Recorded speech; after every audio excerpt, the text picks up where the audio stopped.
The committee chamber was buzzing with anticipation. Reporters flipping through notepads, cameras rolling, and aides whispering behind stacks of paper as one of the most unusual confrontations in Congress was about to begin. Senator John Kennedy, with his slow Louisiana drawl and unshakable patience, sat quietly at the end of the long wooden table, ready to turn the entire atmosphere upside down simply by doing one thing: reading the bill out loud. Everyone knew the session would be heated after all, as Representative Adam Schiff had just introduced one of his boldest legislative proposals yet.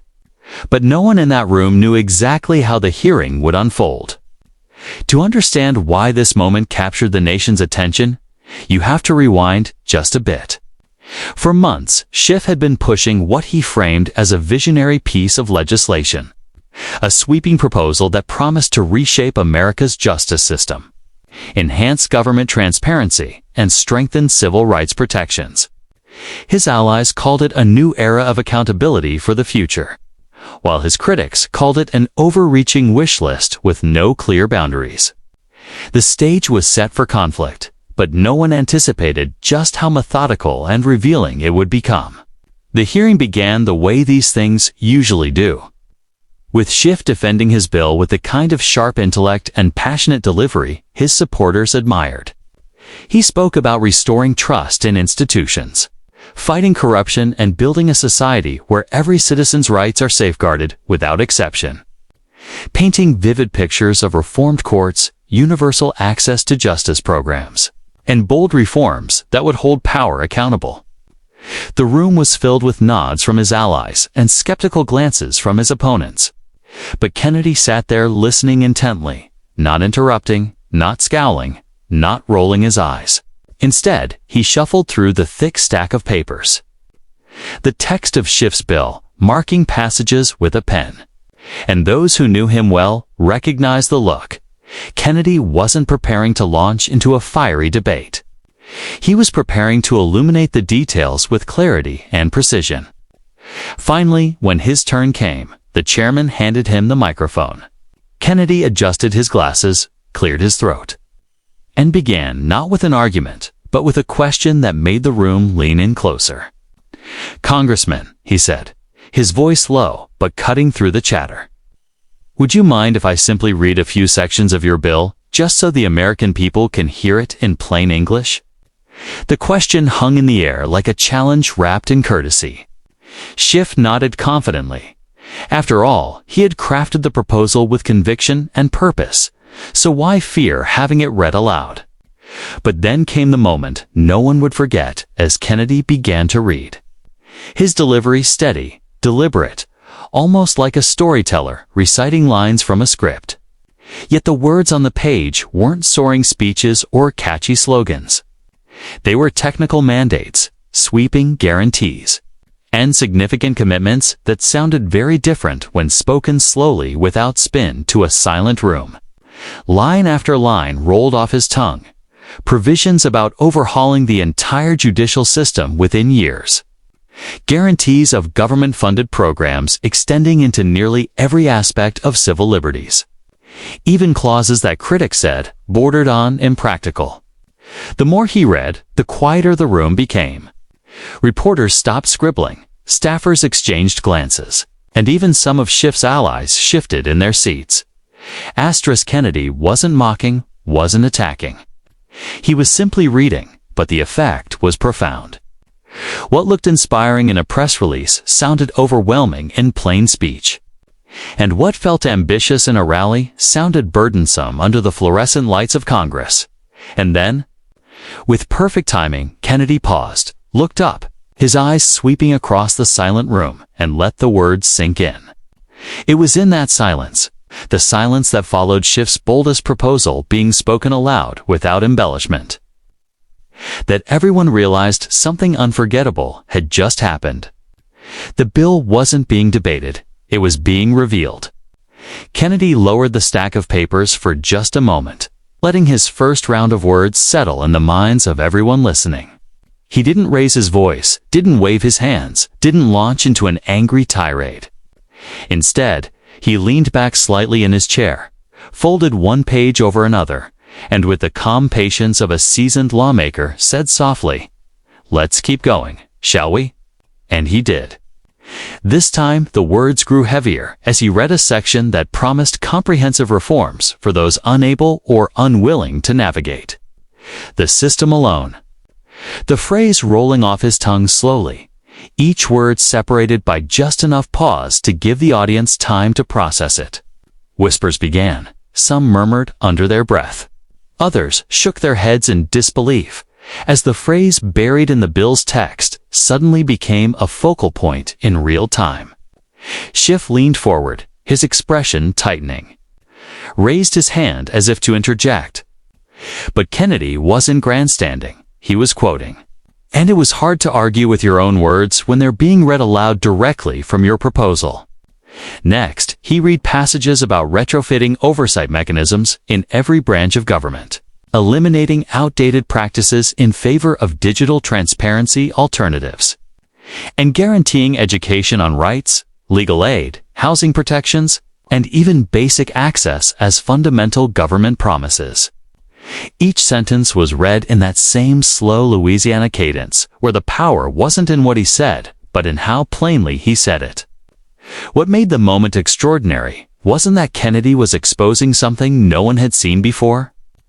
Everyone had access to the bill. It was public. But few had ever sat still and heard it read aloud, line by line, stripped of slogans and catchphrases. Hearing it in that setting made the promises sound less like visionary goals and more like expansive demands.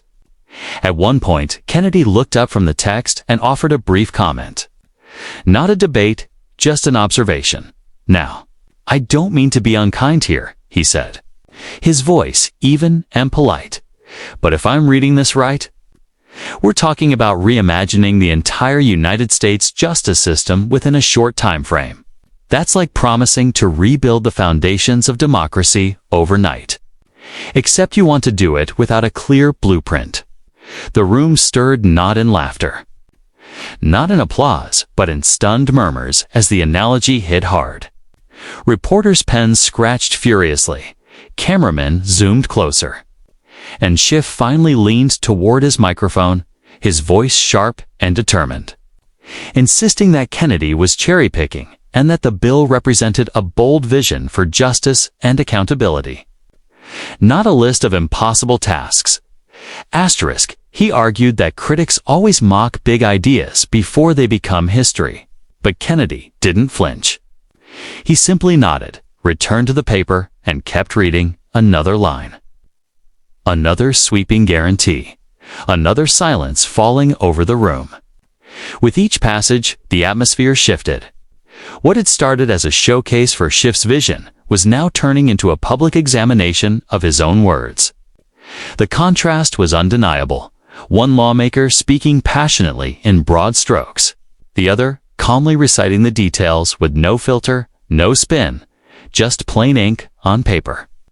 It was a strategy so disarmingly simple that it felt brilliant. Kennedy didn't need to insult. He didn't need to posture. All he had to do was keep reading, and the weight of the bill would do the heavy lifting for him. By the time he set down the next page, the silence was deafening again. Schiff's allies were shifting uncomfortably. His opponents were nodding subtly. And the American people watching at home had only one thought. If the bill sounds as expansive when read out loud and the silence speaks louder than any argument ever could, how would it ever work in practice? Kennedy looked up, adjusted his glasses, and gave a faint smile. He hadn't finished, not by a long shot.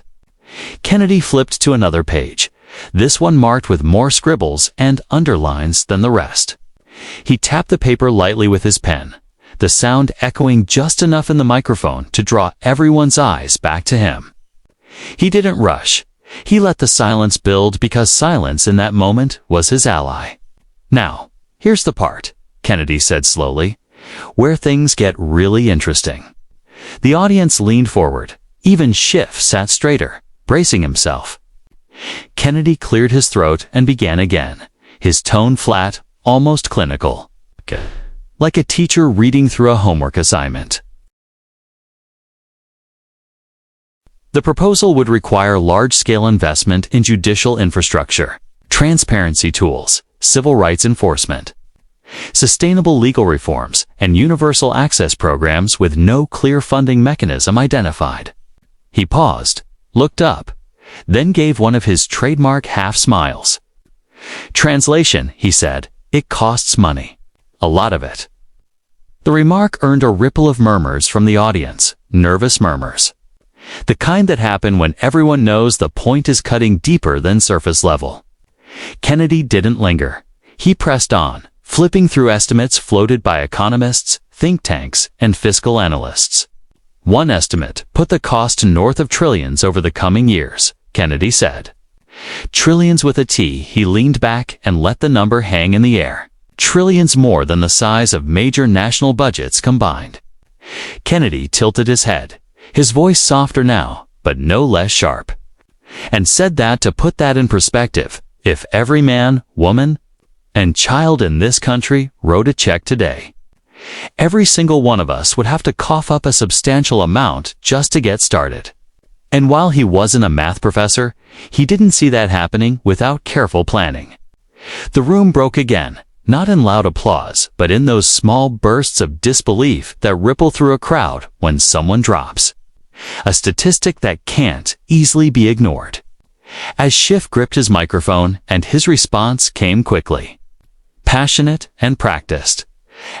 He argued that the cost of inaction on justice reform would be far greater than the cost of his bill, saying lives were at stake and that future generations would pay the real price if Congress refused to act boldly. His words had power, but Kennedy wasn't trying to outmatch his passion, knowing passion was Schiff's strength. Instead, he played to his own simple, relatable logic. He nodded respectfully as Schiff spoke, then raised his hand slightly to continue. Congressman, I don't question your intentions, he said evenly, but I do question the details because if this bill doesn't say how it'll be paid for, then it's not a plan, it's a hope. The line landed like a gavel strike. Clear, undeniable, memorable. Kennedy picked the papers back up, running his finger down another section, and said that unless he had missed it, he didn't see a funding mechanism spelled out anywhere. No tax structure, no revenue breakdown, just big promises written in bold ink. He set the papers back down, folded his hands, and looked across the table at Schiff.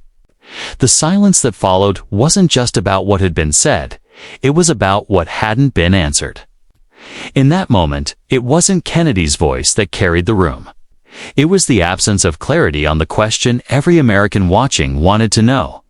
How do you pay for all of this? And until that question was answered, Kennedy knew the silence would keep speaking louder than the bill itself. The silence that followed Kennedy's words was thick, almost tangible, as if the room itself was holding its breath, waiting for the next move in this unexpected showdown. But Senator John Kennedy, ever the picture of composure, didn't let the tension linger too long, simply picking up where he left off and flipping to a new section of the bill with the same methodical precision that had already shifted the hearing's momentum. All right, let's dive into this part here, he said, his Louisiana drawl drawing out each syllable like molasses, making sure every ear in the chamber caught the weight of what was coming. He began reading again, his voice steady and unhurried. Provisions calling for the establishment of nationwide oversight committees in every federal agency. Mandates for real-time digital reporting on all government decisions, and requirements for annual audits of every elected official's communications. These weren't just bullet points. They were sweeping directives that, when voiced aloud without the gloss of a prepared speech, sounded like a blueprint for an entirely new bureaucracy layered on top of the existing one. As Kennedy read on, detailing how these committees would monitor everything from local law enforcement to high-level executive actions, the room's energy began to change, subtly at first, and then more noticeably. Reporters who had been jotting notes furiously now paused, pens hovering, aides exchanged uneasy looks. And even the chairman shifted in his seat. Schiff, sensing the shift, leaned forward with his trademark intensity, ready to interject, but Kennedy pressed on, quoting a clause about mandatory transparency portals accessible to every citizen, complete with AI-driven analysis tools to flag potential corruption. Sounds high-tech, Kennedy remarked mildly after a pause. Not mocking, but pointing out the obvious. But who's building these portals? And how do we ensure they don't turn into another layer of red tape that slows down the very system we're trying to fix? The question wasn't accusatory, it was practical. Grounded in the kind of real-world logic Kennedy was known for. And it hung there, prompting a few murmurs from the back of the room. Schiff jumped in, his voice crisp and resolute, insisting this wasn't about creating bureaucracy, but about dismantling the shadows where corruption hides, arguing that the bill ensured accountability at every level using modern tools to empower the people. His defense was eloquent, drawing approving nods from his supporters and momentarily reigniting the spark of enthusiasm that had filled the chamber at the start.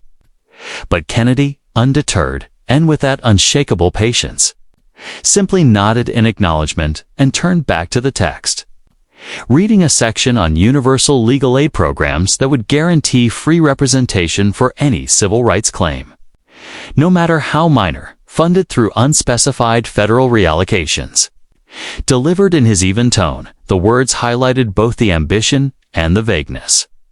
With no timelines for rollout, no caps on participation. Just broad assurances that sounded noble on paper but daunting in practice. As he continued describing clauses for retrofitting courtrooms with advanced surveillance to prevent bias, the silence deepened, and one of Schiff's allies even whispered to another, their expressions shifting from confident to contemplative. Kennedy paused again, adjusted his glasses with deliberate care, and offered another observation, noting that he reckoned it all aimed to make things fairer.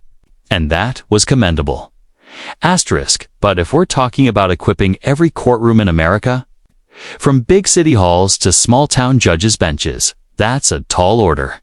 Like trying to wire the whole country for a new kind of justice overnight. The analogy landed softly but effectively, evoking images of logistical nightmares without exaggeration, and it prompted a ripple of quiet agreement from neutral observers. Schiff countered swiftly, emphasizing the moral imperative. Saying fairness isn't a luxury, it's a right. And that reforms had been delayed too long, allowing inequalities to fester. While this bill mobilized resources to bridge those gaps, just as in past eras of progress. His passion was palpable, energizing his side once more. But Kennedy's approach, sticking to the facts and reading without flourish, kept chipping away at the narrative, revealing cracks in the foundation. He moved to a key point of emphasis, a clause demanding comprehensive government surveillance on all public officials, including real-time tracking of financial disclosures and interagency communications overseen by independent panels. This here, Kennedy said, tapping the page for effect, calls for monitoring that's more thorough than anything we've got now, covering every email, every meeting, every dollar spent. The room fell into a stunned hush as the implications sank in. The scale enormous, potentially invasive, and without clear safeguards against overreach, bordering on unrealistic for a nation as vast as the United States. Whispers turned to outright silence, and even Schiff's staunchest backers seemed taken aback, their earlier applause replaced by furrowed brows. Kennedy didn't belabor the point, letting the bill's own language do the talking, his intelligence showing in how he wielded simplicity as a tool, questioning feasibility without raising his voice or resorting to personal attacks. As he read further into requirements for nationwide training programs on civil rights for all law enforcement, complete with mandatory compliance metrics, the atmosphere grew heavier. The initial buzz of the hearing now a distant memory. Schiff attempted another defense, arguing such measures were essential to prevent abuses and build equity. But Kennedy's relentless .com recitation kept the focus on practical hurdles. The lack of detailed implementation plans, and the potential for unintended consequences like strained resources or privacy concerns. By this point, the room's quiet was profound, a testament to Kennedy's savvy strategy of using Schiff's own words to prompt reflection and creating drama through revelation rather than confrontation. He set the papers down briefly, looked around with a faint, knowing smile, and said softly, "We've covered a lot of ground here. But there's more that bears hearing." Building anticipation as everyone sensed his patient dissection was far from over. His approach, exposing the bill's complexities while underscoring his sharp acumen and commanding respect. Before he flipped to yet another marked section, his pen gliding over the text as he prepared to delve deeper and ensure no detail escaped scrutiny.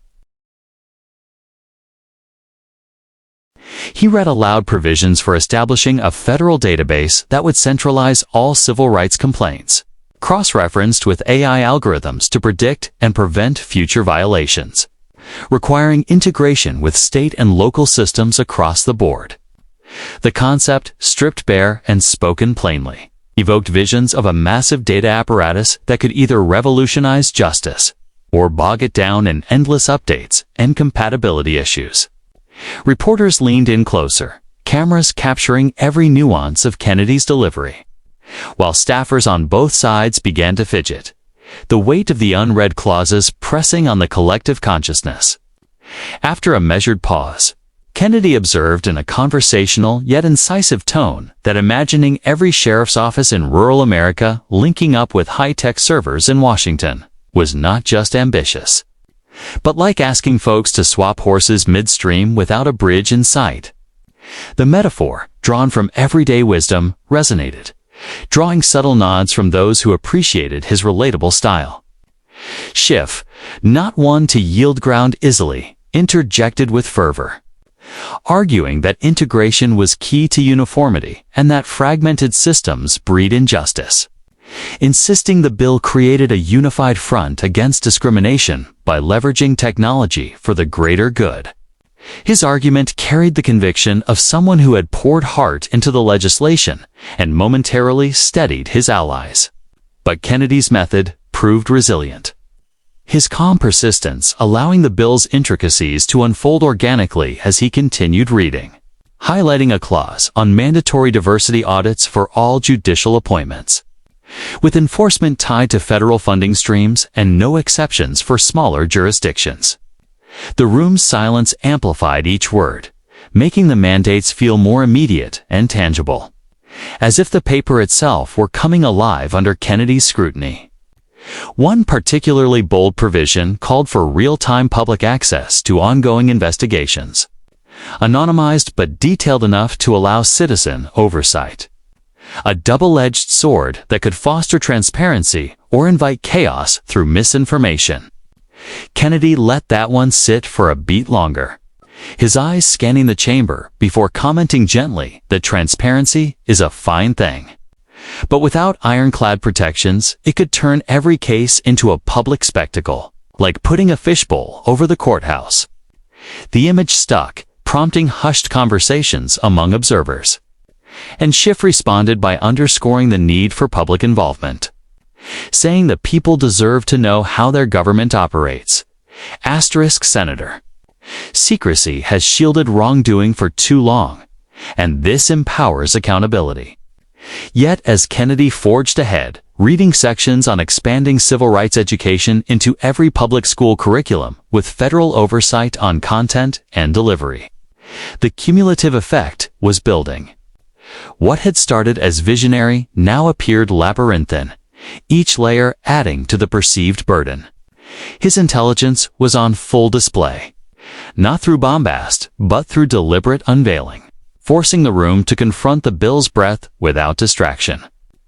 The murmurs grew sporadic, the initial energy dissipating into thoughtful quiet as Kennedy's strategy continued to weave its spell, turning the hearing into a masterclass in measured discourse. Anticipation in the chamber reached a fever pitch, the air thick with unspoken questions, as Senator John Kennedy, his composure steady as ever, lifted the stack of papers once more, signaling that the real heart of the matter was about to unfold. With a subtle nod to the room, he flipped to a heavily annotated page, his Louisiana drawl cutting through the hush like a gentle but insistent breeze. He said this was where the rubber met the road, and that it was time to talk about the price tag on all these grand ideas. He began reading with deliberate clarity, quoting a provision outlining the massive funding required for the bill's implementation. Billions upon billions for new oversight, infrastructure, digital transparency systems, universal legal aid expansions, and nationwide training programs, all without a specified revenue source beyond vague references to federal reallocations and potential partnerships. The numbers, spoken aloud in his unhurried tone, hit like a thunderclap, with estimates from independent analysts pegging the total cost in the trillions over the next decade, dwarfing even the largest national initiatives in recent memory. Kennedy paused, letting the figures echo, then delivered one of his trademark analogies with perfect timing, saying that if he was understanding this correctly, they were looking at rebuilding the entire justice system from the ground up without a clear way to foot the bill, like trying to build the pyramids by hand while asking everyday Americans to haul the stones themselves. The comparison was vivid and relatable, eliciting subdued gasps and headshakes from the audience, as reporters scribbled frantically and cameras captured the moment. Schiff, his face flushing with determination, leaned into his microphone, his voice rising with the passion that had defined his career, insisting this was not about costs, but about conscience, arguing that the justice system was broken, riddled with inequities affecting millions, and that delaying action because of dollars ignored the human toll, noting that the nation had invested in wars and bailouts before. Asterisk, why not, in fairness for our people? His words were a rallying cry, emphasizing the ethical urgency and moral imperative to protect civil rights and restore trust, drawing fervent nods from his allies and momentarily shifting the room's energy back toward inspiration. But Kennedy, unflinching and with that unshakable patience, simply adjusted his glasses and responded in his calm, measured way, saying he heard the moral argument and that nobody disputed the need for better accountability. But good intentions don't pay the bills, regular folks do. The ones scraping by in small towns and big cities alike. He dove back into the text, reading clauses that promised sweeping reforms without outlining tax increases, cuts elsewhere, or economic impacts, his voice underscoring the omissions like a spotlight on empty spaces. The room's silence deepened, palpable tension building as Kennedy highlighted how these unfunded mandates could strain state budgets, overburden local agencies, and ultimately fall on taxpayers through hidden fees or inflation. One particularly striking section detailed the creation of a national civil rights enforcement agency with branches in every state, equipped with cutting-edge technology and staffed by thousands. Kennedy let the description linger, then observed softly that it was a noble goal.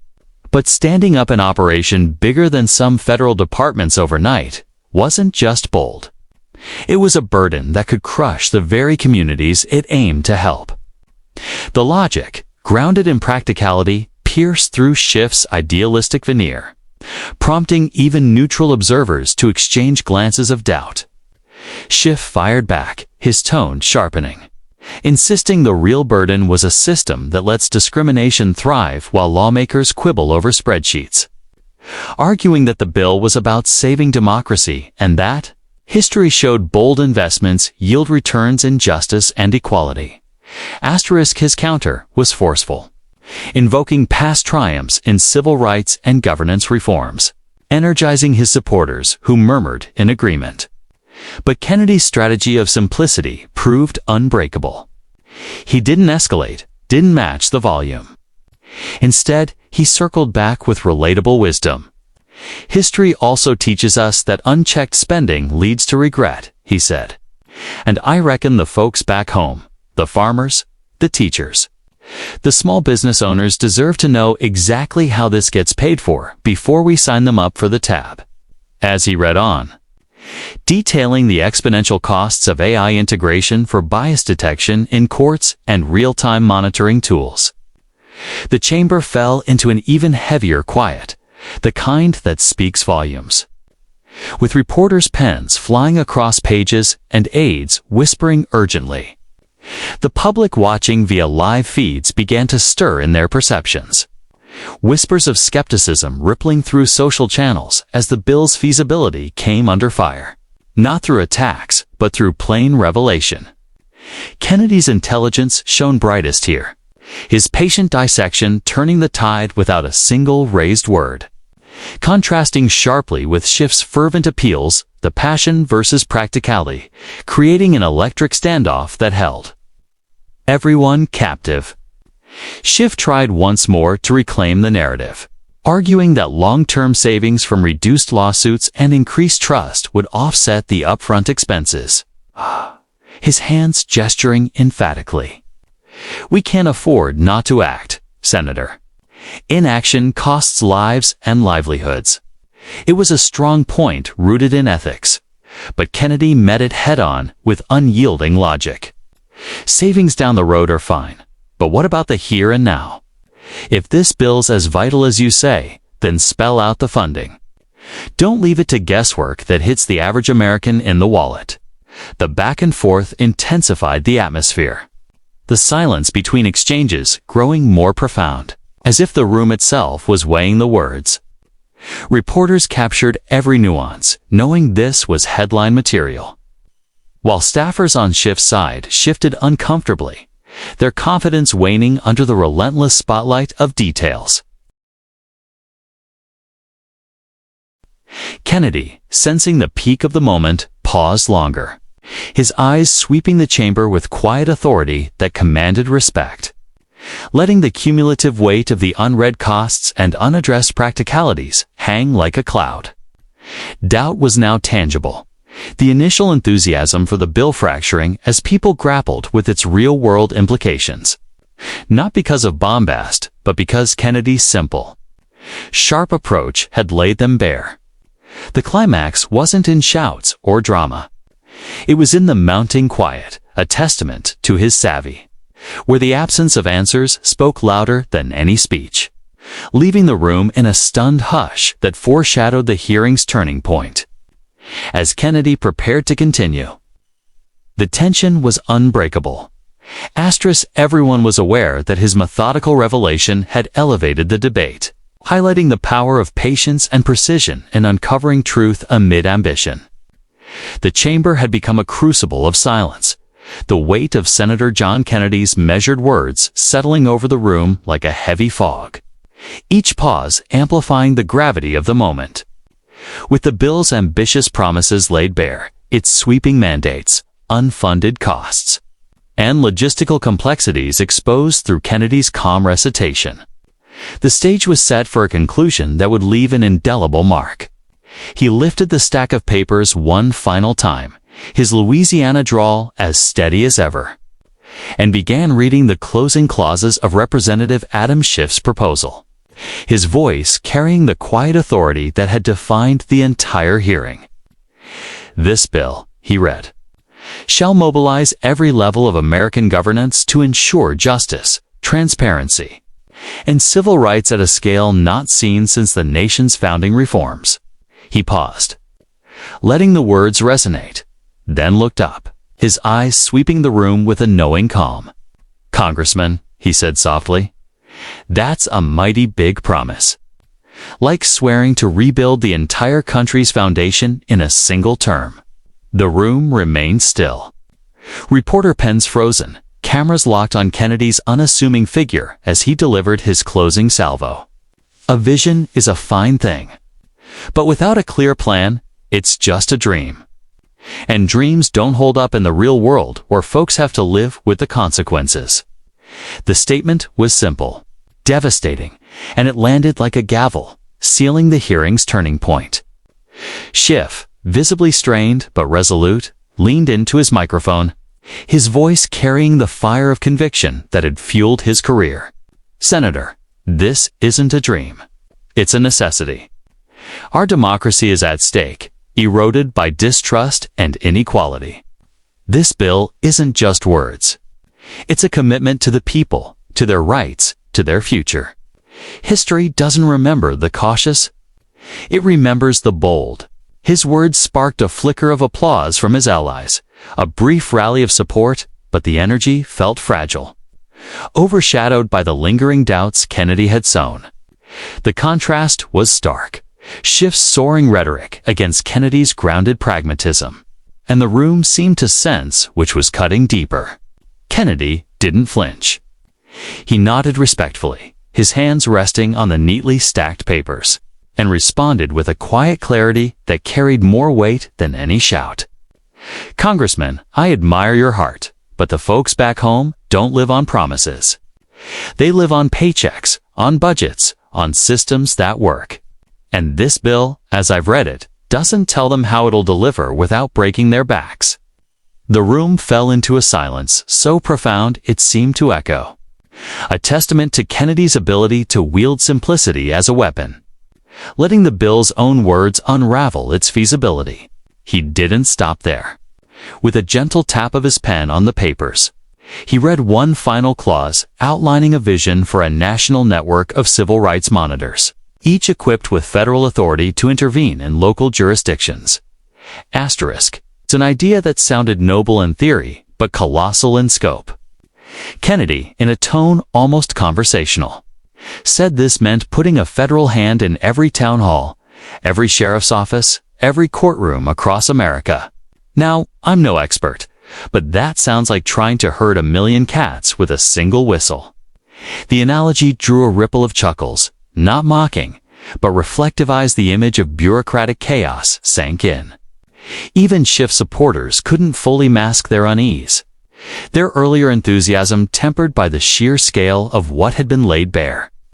Kennedy leaned back, a faint smile signaling he was nearing the end, and delivered his final observation. "Look, nobody's saying we don't need reform. But when you promise to overhaul everything at once without a clear way to pay for it or make it work, you're not legislating. You're wishing. And the American people deserve better than wishes when their taxes, their communities, their lives are on the line." The silence that followed was not just heavy. It was suffocating, a collective realization that the bill's ambition might outstrip its practicality. Schiff made one last attempt to reclaim the narrative, his voice rising with urgency. "Senator, the cost of doing nothing is what we can't afford. Every day we delay, trust erodes, rights are violated, and justice slips further away. This bill is about courage, about doing what's right, not what's easy." His passion was undeniable, his hands gesturing sharply. But the room's mood had shifted irrevocably.